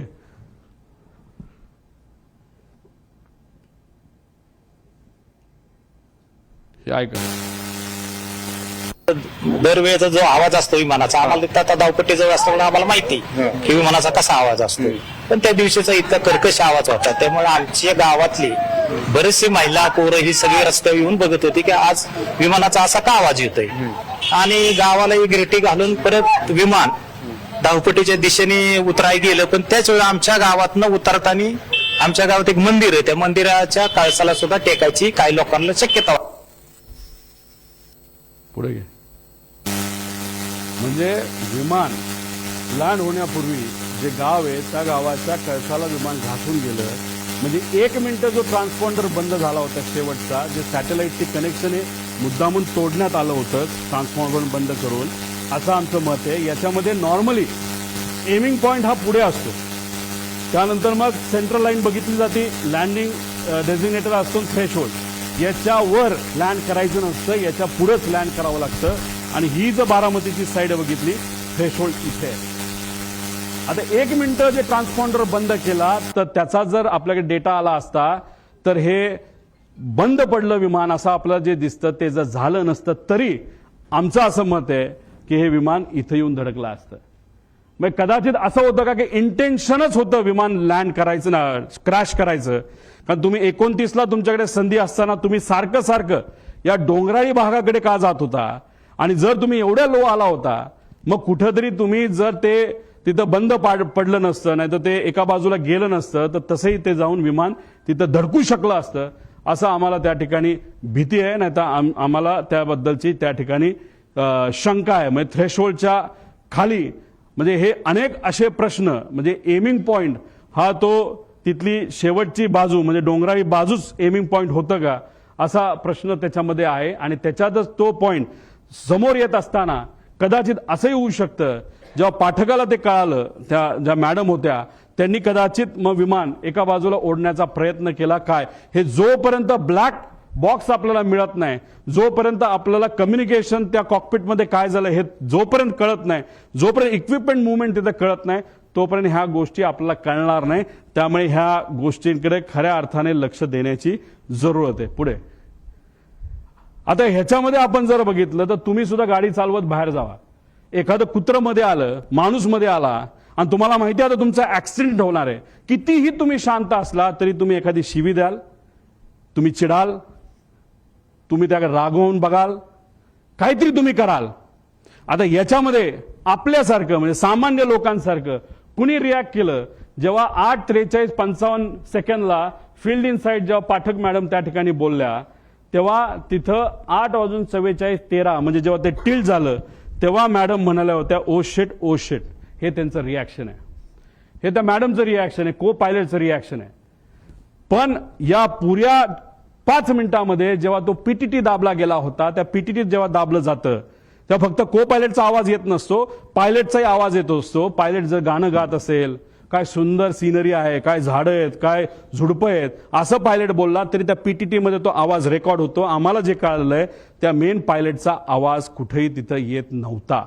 मग पायलट झोपला होता का डोज ऑफ झाला होता का वेगळंच काहीतरी झालं होतं का मुद्दामून त्याच्या मनामध्ये एक निश्चय त्याचा होता की आता आपल्याला हे विमान काही झालं तरी जमिनीवरच त्या ठिकाणी घेऊन जायचं आणि ऍक्सिडेंटच घडवायचा, असे अनेक प्रश्न निर्माण होतात. त्यामुळे ब्लॅक बॉक्समधून माहिती आणणं हे महत्वाचं आहे. ही नॅचरल रिॲक्शन होती, ओ शिट ओ शिट. तिथं मेडे मेडे बोलावं लागतं, पण मेडे मेडे बोलण्याची सुद्धा मानसिकता त्या मॅडमची नव्हती. का? कारण का त्यांना या गोष्टीचं कदाचित काहीच माहित नव्हतं. जेव्हा विमान हाताबाहेर गेलं, नाहीतर तिथं एक सर्किट ब्रेकर नावाचा एक बटन असतं, ते जर बटन बंद केलं तर विमानाच्या सगळ्या गोष्टी बंद होतात आणि विमान ज्या पद्धतीने एखादी बाटली आपण असं फेकू त्या पद्धतीने ते तिथं पडतं, जे तिथं पडताना आपण सगळ्यांनी बघितलेलं आहे. आणि त्यानंतर 11 सेकंद नाही तर 8 सेकंद नंतर हे क्रॅश झालेलं आहे. म्हणजे 8 सेकंदाचा त्याच्यामध्ये गॅप आहे. बटन जेव्हा शिफ्ट केलं गेलं तेव्हाच त्या पाठक मॅडमला, ज्या तज्ज्ञ होत्या पायलटच्या, आणि एक गोष्ट तुम्ही समजून घ्या, माझ्या माहितीनुसार हे क्रॉस व्हेरीफाय करावं लागेल, हे कपूर 16,000 तास दिसत असले तरी पाठक मॅडम ज्या 1600 तासाचं त्यांचं फ्लाइंग आहे ते फक्त लेअर जेटवर झालं होतं. आणि हे जे आहे आपले कपूर यांचं फ्लाइंग हे वेगळ्या वेगळ्या विमानात झालं होतं. त्यांचा अनुभव कदाचित लेअर जेटवर या पाठक मॅडमपेक्षा कमी होता आणि ते कॅप्टन इन कमांड जेव्हा कमर्शियल एअरलाईन मध्ये होते तेव्हा कॅप्टन इन कमांड ते नव्हते, नजीकच्याच काळामध्ये कॅप्टन इन कमांड ते झाले होते, असं कुठंतरी शंका नाही तर काही प्रमाणात काही लोकांकडनं माहिती आम्हाला आलेली आहे. त्याची माहिती घेऊन त्या डिटेलमध्ये जाणं हे अतिशय महत्वाचं आहे. त्यामुळे दादांचा दौरा का बदलला, विमानाची वेळ बदलली गेली का, पायलट खरंच बदलले का बदलले, असे काही प्रश्न आहेत.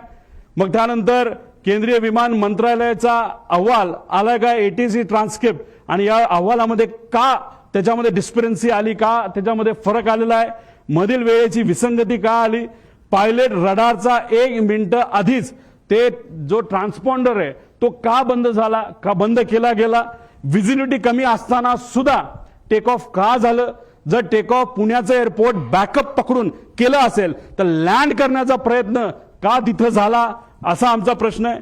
रनवे 29 अवेलेबल असताना, सेफ असताना, फ्लॅट असताना, कुठलंच टेन्शन तिथं नसताना, तिथं सूर्याचा पण त्रास नसताना सारखं सारखं मला रनवे 11च पाहिजे असं का त्या ठिकाणी सांगण्यात आलं. आधीच विमान कमी उंचीवर आणले गेले होते का. त्यानंतर शेवटच्या काही मिनिटात पायलट काहीच, जो मेन पायलट आहे, एवढी घटना जमीन जवळ येते, विमान टिल्ट होतंय, तिथं बंद पडतंय विमान, तरी तुम्ही काहीच बोलत नाही. याचा अर्थ काय, तर याचा अर्थ जर काढायला गेलं तर मी सामान्य परिवारातला एक व्यक्ती म्हणून, नाही तर सामान्य व्यक्ती ज्याचं टेक्निकल बॅकग्राऊंड कुठलंच नाही, मला असं वाटतं की हा अपघात नाही, हा 100% त्याच्यामध्ये घात असू शकतो. आणि हीच माहिती आम्हाला सगळ्या इन्व्हेस्टिगेशन एजन्सीजकडनं पाहिजे. पण मग इन्व्हेस्टिगेशन एजन्सी, सरकारी एजन्सी हे योग्य पद्धतीने काम करू शकतं का, करू शकतं. पण लोकांच्या मनामध्ये शंका आहे. काही दिवसांपूर्वी माजी अधिकारी ज्यांनी अजितदादांवरच टीका केली होती, त्या अधिकाऱ्याने सुद्धा सांगितलं की ठीक आहे, दादांचं माझं एवढं चांगलं नव्हतं, पण मग एन्क्वायरी करत असताना जर सरकारीच एजन्सी करणार असेल तर त्यांना जसं पाहिजे तसंच ते एन्क्वायरी करू शकतात. म्हणून आमचं परिवाराचं आणि एक कार्यकर्ता म्हणून आणि दादा हे आमचे नेते म्हणून आम्हाला ज्या काही शंका आहेत त्या शंका ह्या एक्सटर्नल एजन्सीकडनं त्या ठिकाणी घेणं अतिशय महत्वाचं आहे. ज्या नावं मी पुढे जाऊन तिथं आपल्याला सांग, BEA bureau of enquiry and analysis for civil aviation France ही एक चांगली कंपनी आहे. त्यानंतर AAIB UK ही दुसरी एक चांगली कंपनी आहे. नॅशनल ट्रान्सपोर्टेशन सेफ्टी बोर्ड, कारण का ही कंपनी बंबार्डियर ही कॅनेडियन कंपनी आहे, पण हे विमान मॅन्युफॅक्चर अमेरिकेत झालंय. अमेरिका जे कुठलं विमान मॅन्युफॅक्चर होतं त्याचं इन्व्हेस्टिगेशन ही एजन्सी अमेरिकेची तिथं करते. त्यामुळे या तिघीपैकी ज्या कुठल्या चांगली आहे, नाहीतर त्यातल्या 2 एजन्सीकडे हे काम तिथं देण्यात आलं. सरकार करायचं करू द्या, आमचा त्यांच्यावर काही विश्वास नाही असं नाही, पण त्यांनाही करू, पण ही बॅकअप अशा एजन्सी त्याच्यामध्ये असणं आमच्या सर्वांसाठी अतिशय महत्वाचं आहे असं माझं मत आहे. एक स्लाइड आधी. आता ह्याच्यामध्ये आपण जर बघितलं तर फॉरेन्सिकची जी टीम आहे ती टीम दुर्दैवाने उशिरा आली. ती का उशिरा आली, त्यांनी खरंच आतापर्यंत काय केलं, सीआयडीला काम दिलंय, चांगली गोष्ट आहे. आपण सीआयडीला एअरपोर्टवर जाण्याची परवानगी आहे का. मी काही लोकांशी त्यांच्याशी बोललो, म्हणलं आतापर्यंत काय झालं, ते म्हणले आतापर्यंत आम्ही सीसीटीव्हीचे फुटेज घेतले. म्हणलं कुठले घेतले, ते म्हणले आम्ही एअरपोर्टचे घेतले. म्हणलं बाकीचं नाही. मग आम्ही एका अधिकाऱ्याशी चर्चा केली, अरे बाबा तुम्ही एवढा वेळ जर लावणार असाल, ह्याच्यामध्ये जर वेळ घालवणार असाल तर ते जी कंपनी आहे ते सगळे पेपर मॅन्युपुलेट करू शकते, सगळा एव्हिडन्स मॅन्युपुलेट केला जाऊ शकतो. थोडे दिवस थांबू, लोक विसरून जातील, लोक विसरणार नाहीत. आम्हाला ही माहिती पाहिजे म्हणजे पाहिजे. त्यामुळे सीआयडी विश्वास नाही असं नाही, पण त्यांना पूर्ण अथॉरिटी नसणार आहे. कारण विमानतळावर गेल्यानंतर पोलिसाला, खाकी वर्दीच्या व्यक्तीला आज जाण्याची परवानगी तिथं नसते. तिथं CISF असेल, नाहीतर केंद्रीय जे काही एजन्सीज असतील त्याच तिथं जातात. नाहीतर इन्व्हेस्टिगेशन करायचं असेल तर सीआयडी करू शकत नाही. करू शकतं, कपॅसिटी आहे, पण ते कुठलं तर क्रिमिनल म्हणजे कुठं खून झाला, कुठं काय झालं. पण हा विषय हा एअरपोर्ट अथॉरिटीच्या रिलेटेड आहे. त्यामुळे अशीच एजन्सी द्यावी लागेल जी अनुभवी आहे. एक आपली इंडियाची घ्या आणि बाहेरच्या 2 घ्या, अशी आमच्या सगळ्यांची त्याच्यामध्ये मागणी आहे. पुढं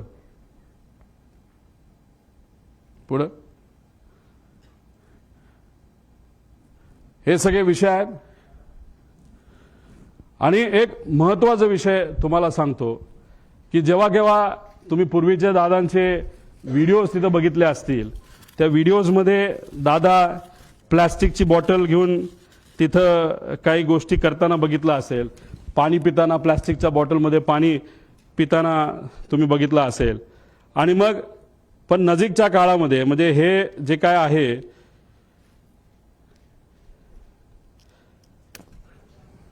आता हे जे काय झालं ते झालं.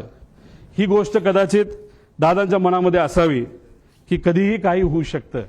त्यामुळे गेल्या काही महिन्यांमध्ये दादा प्लॅस्टिक बॉटलवरनं दादा अशा बॉटलमध्ये त्या ठिकाणी आले होते. का आले होते, कशामुळे आले होते, ह्याच्यात काय करू शकता येत नाही.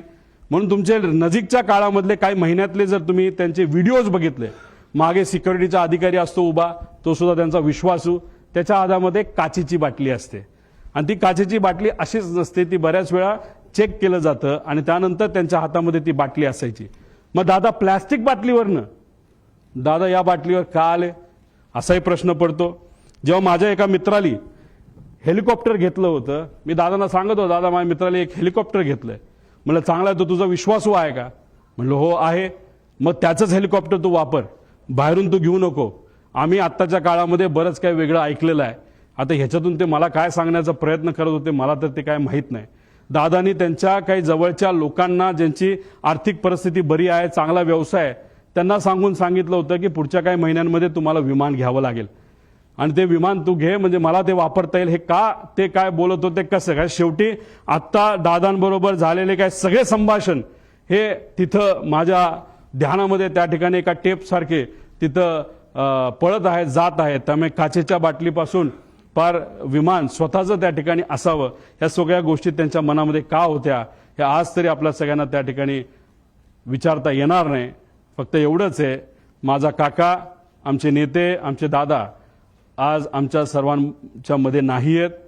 पण ते का नाहीत, कशामुळे झालं, कुणी केलं, जर केलं असेल तर कसं घडलं, का केलं गेलं याची माहिती मला नाही तर अख्ख्या महाराष्ट्राला त्या ठिकाणी माहिती पाहिजे.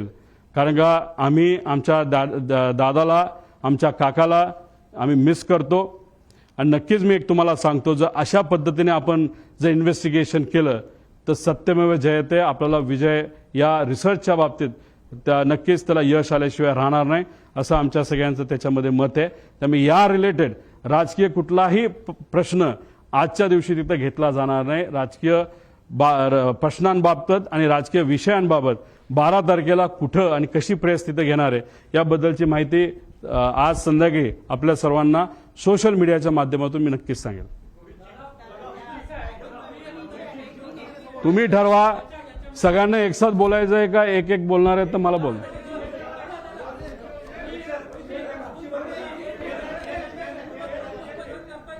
हा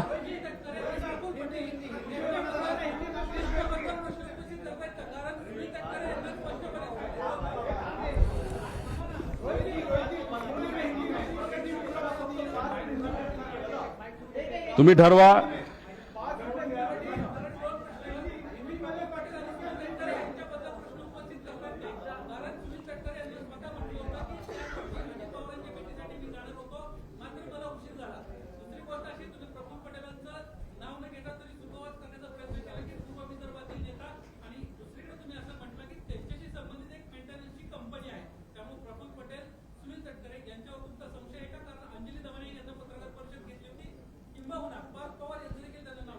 एक तुम्ही समजून घ्या,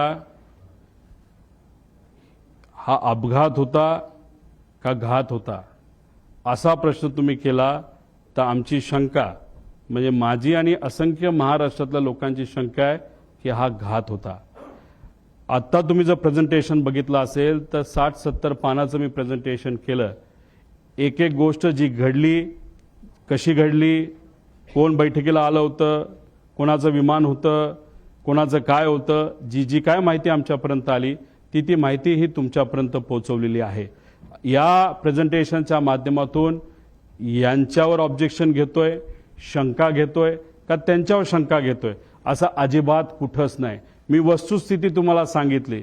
पण या बाबतीत विमान कंपनी जी VSR आहे, ॲरो नावाची हँडलिंग कंपनी आणि जो कपूर नावाचा पायलट होता, या 3 कंपन्या आणि व्यक्तीवर आमची शंका आहे.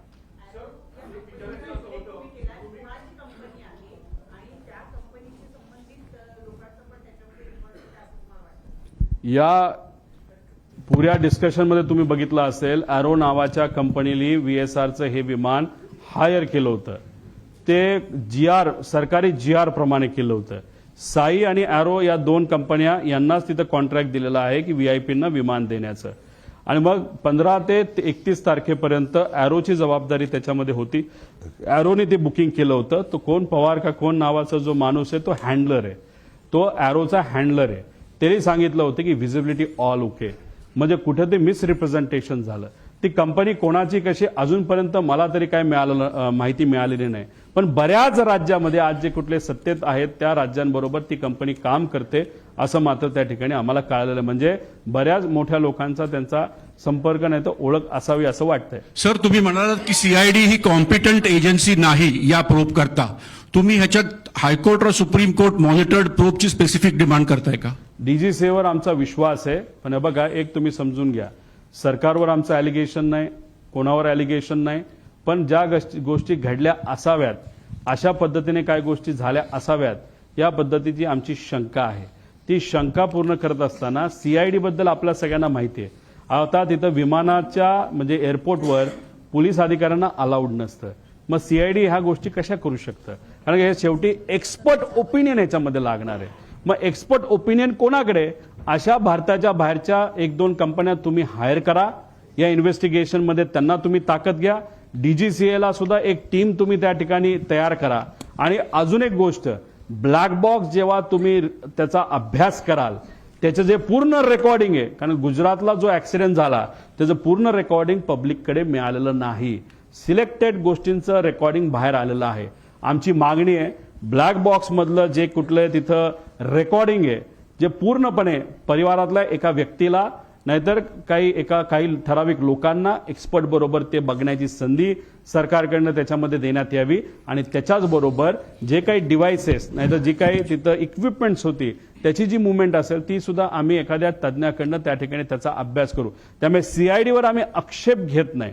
पण कधी कधी काय होतं, एका एजन्सीचं नाव दिल्यानंतर सामान्य लोकांना असं वाटतं अरे CID का बघते, कारण का एका मोठ्या सिरियलचं नाव CID होतं तर लोकांना वाटतं लय भारी काम, ते चांगलंच काम करतात. पण या टिपिकल घटनेबद्दल ते चांगलं काम करतील कारण का हे त्यांचं एक्सपर्टीज नाही. म्हणून जे एक्सपर्ट आहेत, डॉक्टर जर हृदयाचा असेल तर हृदयाच्याच डॉक्टरकडे जावं लागतं, डोळ्याच्या डॉक्टरकडे जाऊन चालत नाही असं आमचं मत आहे. गेल्या 10 दिवसामध्ये तुम्ही सांगितल्याप्रमाणे गेल्या 10 दिवसामध्ये फक्त CCTV चेक करतायत, ते सुद्धा एअरपोर्टवरचेच.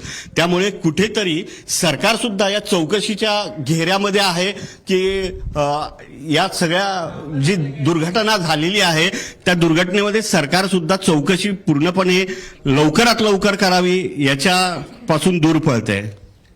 कुठेतरी काही प्रमाणात राजकीय दृष्टिकोनातून नाही पण व्यावहारिक दृष्टिकोनातून कंपनीकडनं काय गोष्टी दाबण्यात येतात असं आमचं त्याच्यामध्ये मत आहे.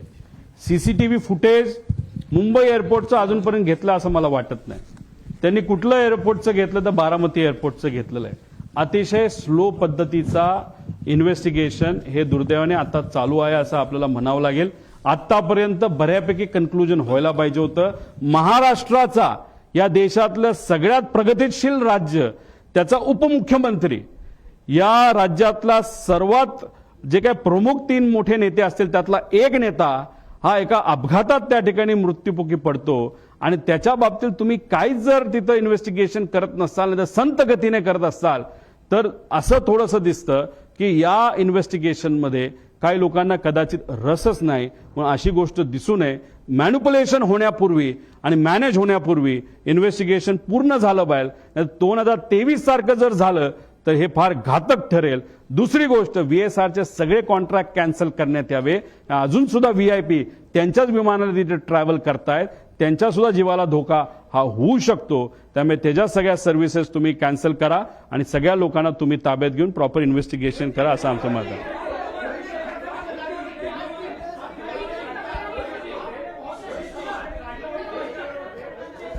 या बाबतीतलं माझ्याकडनं एक पत्र हे नक्कीच आम्ही दिल्लीला DGCAला त्या ठिकाणी देऊ, मंत्री महोदयांना देऊ आणि एक विनंती करू की ज्यांच्या कोणाकडे इन्व्हेस्टिगेशन आहे म्हणजे CID करत असलं ते अथॉरिटी ही वेगळी आहे त्यांना सांगून इंटरनॅशनल लेवलच्या काही कंपन्या आपल्याला घेता येतात का हे त्या ठिकाणी आपल्याला बघावं लागेल. आणि आज आम्हाला असं कळतंय की अजितदादांच्या पक्षाकडनं सुप्रियाताई आपलं सुनेत्रा वहिनी काकींच्या मार्गदर्शनाखाली अमोल मिटकरी आणि काही ठोंबरेताई आणि काही लोक बाबा पाटील हे सगळे सीएम साहेबांना भेटले होते.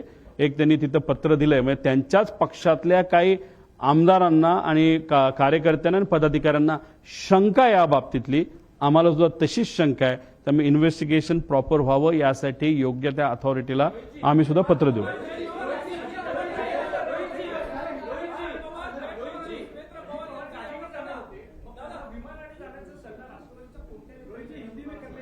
मगाशी तुम्हाला सगळं मी त्या ठिकाणी सांगितलेलं आहे. कुणी काही सल्ला वगैरे त्या ठिकाणी दिला नसेल, पण लेट का झालं हे फक्त मी तुम्हा सर्वांना सांगितलं. तुम्ही सगळेच एक साथ बोलता, मला कसं कळणार आहे?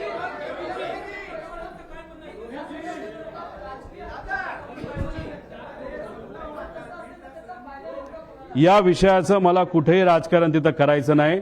मी कुठंच काय तिथं बोलत नाही की कुठल्या राजकीय पक्षाचा याच्यामध्ये इन्व्हॉल्वमेंट आहे. याच्यामध्ये नक्कीच घात झाला एवढं मात्र त्या ठिकाणी मी म्हणतो. कसं झालं, का झालं, कोणामुळे झालं, काय झालं हे लोकांसमोर आलं पाहिजे आणि इन्व्हेस्टिगेशन ही प्रॉपर त्या ठिकाणी झाली पाहिजे. एवढंच या प्रेझेंटेशनच्या माध्यमातून मी सांगण्याचा प्रयत्न करतो. मराठीचे शेवटचे 2 प्रश्न घ्या, म्हणजे मी हिंदीत बोलतो. दोन मराठी.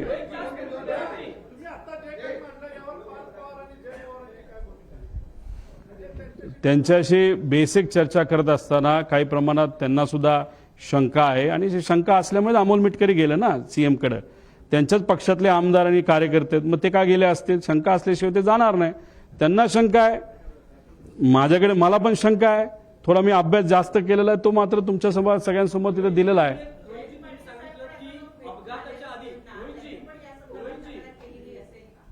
नाही, या बाबतीतलं मला काय माहीत नाही, कारण मी अजून कोणाच्याच संपर्कात नाही. तुम्ही सर्वजण अभ्यासू पत्रकार असल्यामुळे चांगलं प्रेझेंटेशन व्हावं यासाठी मी प्रेझेंटेशनकडेच जास्त लक्ष देऊन होतो.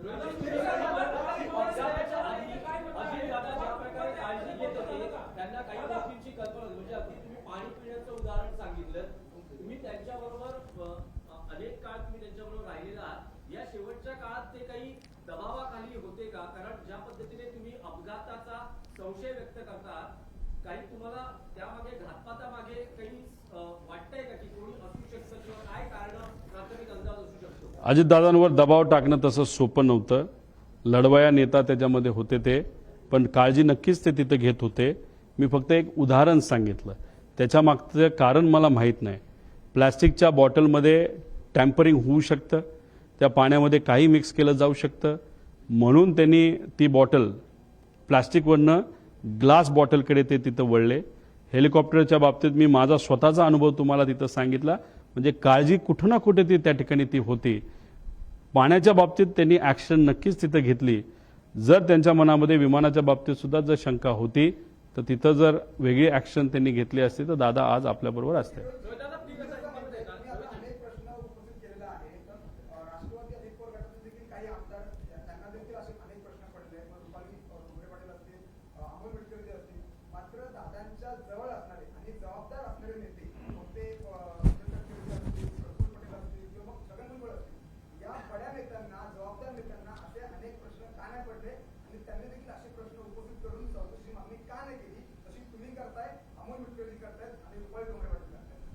त्या सर्व नेत्यांना जी कुठली सत्ता आज आपली आहे या राज्यामध्ये ती मेंटेन करण्यासाठी ती सत्ता तशीच राहावी यासाठी त्या पक्षाचे प्रमुख नेते म्हणून त्यांना कदाचित ती गोष्ट थोडीशी जास्त महत्त्वाची वाटली असावी. आणि हीच गोष्ट करत असताना कुठेतरी मेन विषयाकडे लक्ष न जाता दुसऱ्याच विषयाकडे त्यांचं लक्ष गेल्यामुळे कदाचित काकींची इच्छा नसताना सुद्धा शपथविधीला सुद्धा काही प्रमाणात घाई ही त्यांच्याकडनं तिथं झाली. सगळ्यांच्या प्रायोरिटी आणि महत्त्वाच्या गोष्टी वेगळ्या असतात. आम्ही आज दुःखात आहोत. आम्हाला माहिती पाहिजे की काका आमचे दादा हा जो ॲक्सिडेंट झाला तो कशामुळे झाला, ही आमची प्रायोरिटी आहे. हे आमच्यासाठी महत्त्वाचं आहे. आणि हीच गोष्ट काकींसाठी सुद्धा महत्त्वाची आहे, पार्थ आणि जयला पण महत्त्वाची आहे. पण ह्या नेत्यांना काय महत्त्वाचं आहे हे मी सांगण्यापेक्षा गेल्या 13 दिवसामध्ये लोकांनीच बऱ्याच काही गोष्टी तुमच्या माध्यमातून बघितलेल्या आहेत.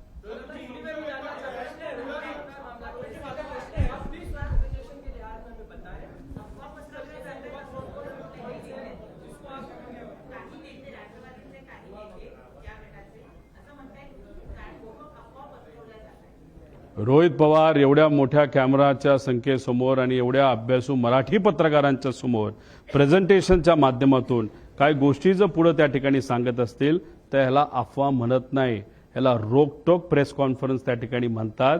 आणि त्यांच्यात आणि आमच्यात हाच फरक आहे. ते काय काय म्हणेना, आम्हाला काही घेणं देणं नाही. ते जे कुठले नेते असतील 4-5 त्यांचा पक्षच वेगळा आहे आणि आमचा पक्ष वेगळा आहे. काका मात्र आमचे त्या ठिकाणी गेलेले आहेत. त्यामुळे काकांच्या बाबतीत काय घडलं हे मला तरी माहिती पाहिजे.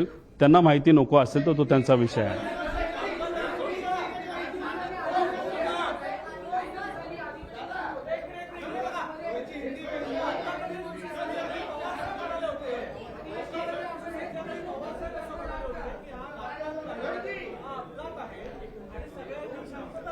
आज पवार साहेबांनी सांगितलं की घातपात नाही, अपघात आहे, काही गोष्टी आपल्या हातात नसतात, सर्वांनी शांतता राखावी. तर पवार साहेबांच्या म्हणण्यापासून वेगळा असं तुम्ही अभ्यास केला म्हणून हे म्हणणं झालंय का? नंबर 1. नंबर 2, तुम्ही जसं आता सांगितलं की जय आणि पास याची प्राथमिक चर्चा झाली. हे जे काही प्रेझेंटेशन तुम्ही केलं ते पवार साहेबांना दाखवायचं आहे का? आणि ते दाखवून नंतर आता तुम्ही प्रेस घेताय. साहेबांनी जे कुठलं स्टेटमेंट त्या ठिकाणी दिलं ते 28 तारखेला माझ्या अंदाजाने 12-1च्या दरम्यान तिथं दिलं असेल. काय असेल ते म्हणजे 6-7 तास झाले होते. मी 13 दिवसानंतर बोलतोय.